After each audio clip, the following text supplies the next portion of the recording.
Bismillahirrahmanirrahim. Të nderuar vëllezër besimtar, jemi sonte në natën e madhërishme të Kadrit, e quajtur Lejletul Qadr, për të cilën i Madhi Zot Gjelle Shanuhu edhe e ka zbrit një sure të tërë në librin e tij të shenjtë, në Kur'anin fisnik. Në Kur'an, i Madhi Zot këtë natë e konsideron, e quan natë të begatshme, natë të bereqetshme, sepse pikrisht në këtë natë ka filluar që pejgamberit alayhi salatu vesselam me i zbrit shpallja nga i Madhi Zot Gjelle Shanuhu përmes Gjibrilit alayhi salam. Kështu që nga ky moment kur ka filluar me i zbrit shpallja, kjo ka vazhduar për afërsisht 23 vjet derisa është përfunduar zbritja e Kur'anit në tërësi. Për natën e Kadrit, siç e thash, i Madhi Zot Gjelle Shanuhu e ka zbrit edhe një sure e cila quhet Suratul Qadr. Bismillahirrahmanirrahim.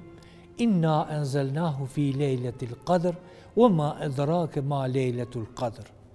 Lejletul qadri khairun min alfi shahr. Dhe vazhdon edhe surja dhe matutje. Çka do më thonë kjo? I Madhi Zot Gjelle Shanuhu thot, ne e zbritëm atë në natën e Kadrit. Ndërkaq për natën e Kadrit në një ajet tjetër thot se është natë e bereqetshme. Thot, inna anzalnahu fi lejletin mubareketin. Pra, Zoti ka zbrit Kur'anin në një natë të begatshme, në një natë të bereqetshme, në një natë shumë të mirë. Prandaj, nata e Kadrit është edhe nata e vendimeve, nata e Kadrit është edhe nata e përcaktimeve, sepse në këtë natë, e cila është më e vlefshme gjatë tërë vitit si natë, dhe nuk ka më të vlefshme se kjo, gjatë tërë vitit, i Madhi Zot Gjelle Shanuhu i bën përcaktimet për secilin njeri në këtë botë, dhe jo vetëm. Të gjitha përcaktimet tjera të rëndësisë e veçantë, Zoti Gjelle Shanuhu i bën pikërisht në këtë natë. Kjo natë, siç thuhet edhe në Kur'an në vazhdim, është më e vlefshme se sa një muaj tjerë në të cilët natyrisht nuk është kjo natë.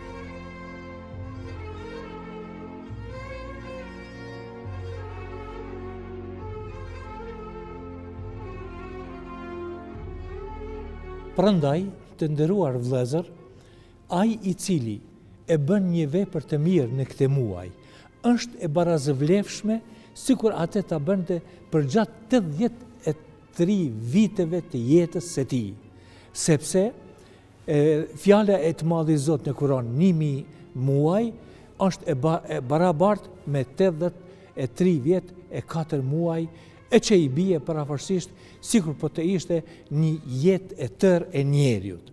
Prandaj, nga këtu edhe akoma ma shumë vjen në shprehje rëndësia pikërisht e kësaj nate. Po, do të thoshte dikush, çka ndodh në këtë natë? Po, i Madhi Zot Gjelle Shanuhu në këtë natë i urdhëron engjujt, po i urdhëron engjujt në numër shumë të madh, që ata të zbresin në tokë dhe janë gjithkund pranë nesh, pranë se cilit besimtar, gjithandej në përbot. Ata janë gjithkund pranë robëve të dashur të Zotit, të cilët e madhërojnë këtë natë me ibadet, me sadaka, me namaz, me dhikr, me të gjitha ato vepra të cilat janë adhurimore, e të cilat gjithmonë na ofrojnë te i Madhi Zot Gjelle Shanuhu. Me melaqet zbret edhe Gjibrili, ose do të thoja kushtimisht, krye meleku, i cili ja ka sjell Muhammedit alayhi salam shpalljen. Kështu që këta meleq në sonte, në natën e Kadrit, janë të zbritur në tokë dhe ata qëndrojnë tërë natën në tokë, sepse kjo natë është paqe dhe shpëtim derisa në mëngjes të agoj sabahu i ditës vijuse.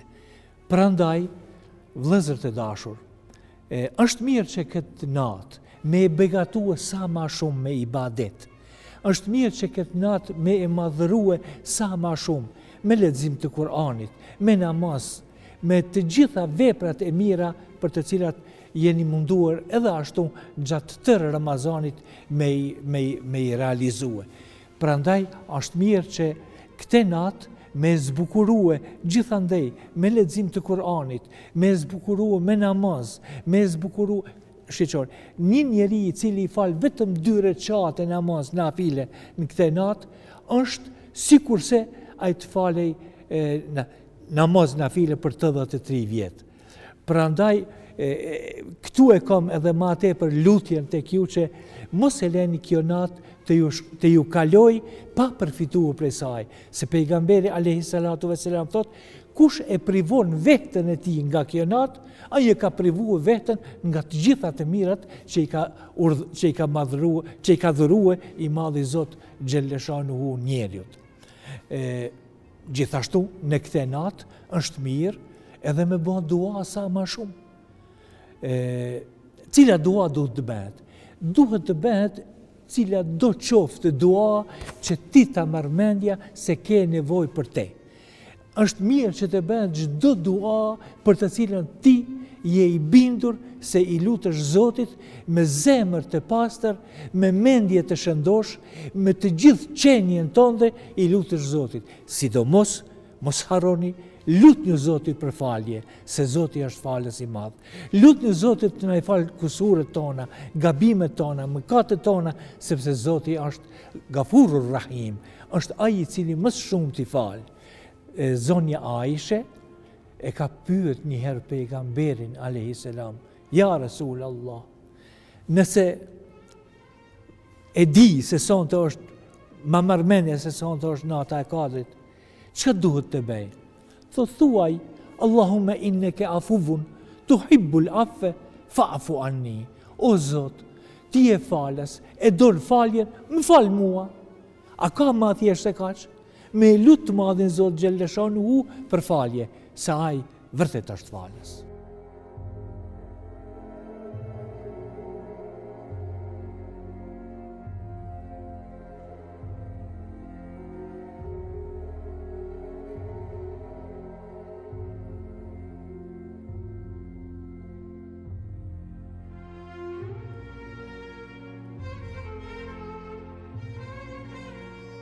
Vëllezër të nderuar, nata e Kadrit, sipas mendimit të dietarëve islam, nuk është e përcaktuar se kur duhet të ndodhë. Mirë po, janë hadithet e pejgamberit alayhi salatu vesselam, të cilat na i konfirmojnë disa gjëra kogja në saksinë më të madhe të mundshme. Që i bie se nata e Kadrit sigurisht është gjatë muajit Ramazan. Nata e Kadrit sigurisht është në 10 ditëshin e fundit të muajit Ramazan. Po mbi të gjitha, nata e Kadrit është në netët tek të 10 ditëshit të fundit të muajit Ramazan, që i bie në natën e 21, 25, 23, 25, 27 dhe 29 të muajit Ramazan. Mirë po, pejgamberi alayhi salatu vesselam akoma ma shumë na ka ngushtue këte dhe ka thonë se nata e Kadrit mbase mund të jetë sidomos në natën e 27 të muajit Ramazan. Prandaj, meqense sonte jemi pikërisht në natën e 27 të muajit Ramazan, respektoni edhe hadithin e pejgamberit alayhi salatu vesselam, i cili me një rast pa thënë: "Men qama Ramadane imanan wa ihtisaban, ghufira lahu ma taqaddama min dhanbi." Pejgamberi thot: kush e begaton, kush fal namaz, kush bën adhurim në natën e Kadrit me iman të plot dhe duke shpresuar në shpërblimin nga i madhi Zot xhelleshanuhu, atij i madhi Zot i ja fal mëkatet e mëparshme. A ka ma mirë se kaq? A ka ma mirë se kaq se sa na me prit shpërblimin nga i madhi Zot? A ka ma mirë se sa i madhi Zot në bazë të lutjeve tona me na fal, sepse ai është falës i madh. Prandaj, vllazër të nderuar, madhërone, zbukurone, begatone natën e Kadrit me ato ibadete të cilat janë që na afrojnë te i madhi Zot Gjellëshanuhu, me namaz, me zekat, me sadakatul fitr, me sadakat e tjera vullnetare, me ibadet, me namaz nafile, e me të gjitha.